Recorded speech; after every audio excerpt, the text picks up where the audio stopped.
Bringing us to 9:40 on your Friday morning, I'm Alex Cortright. In the United States, we have a long and proud tradition of expanding, not constricting or restricting, the rights of our citizens. Marriage equality is now on the table here in Annapolis. Will Maryland guarantee the same rights, the same legal protections for everyone, or not? Will Maryland look forward, as other states and the District of Columbia have already, and expand the rights of our neighbors? No state shall deny to any person within its jurisdiction the equal protection of the laws. So declares the 14th Amendment of the U.S. Constitution. Equal protection under law. Really, that's what marriage equality is all about. Not special protection or extra protection, equal protection. Opponents of marriage equality tell us that marriage is about one man and one woman. Always has been, or so the argument goes.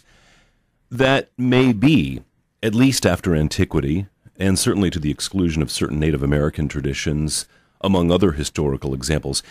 But really, isn't this because up until very recently, homosexuals have been completely marginalized by society? If we regularly used the argument of long-standing tradition, the always has been dictum, can't you just imagine how backwards our culture would be?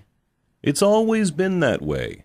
Imagine if the Founding Fathers believed in such an unthinking, reactionary dismissal of new ideas and challenges. Would our country even exist? I don't want to overstate this, but the times, they are a-changin', and we will be measured by how we choose to react to this cultural evolution. Grow? Broaden our perspective? Or ossify?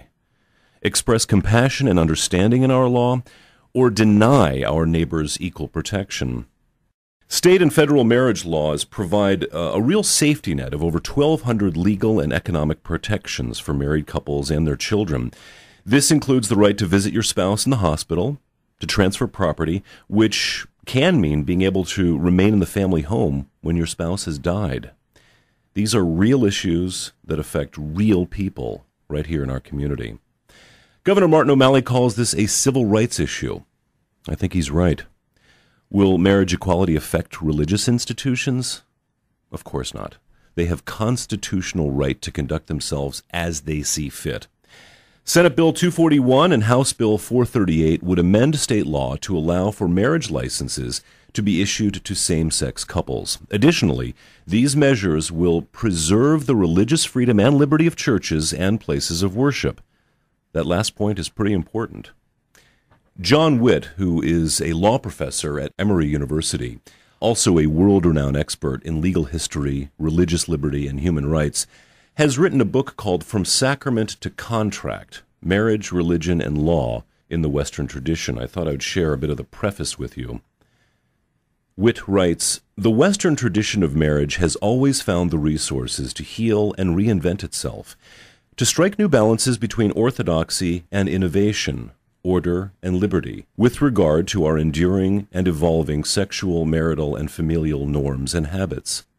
The prospect of healing and reinvention is no less likely today, so long as academics, activists, advocates, and political, religious, and civic leaders ponder these problems in good faith and direct their resources to good works."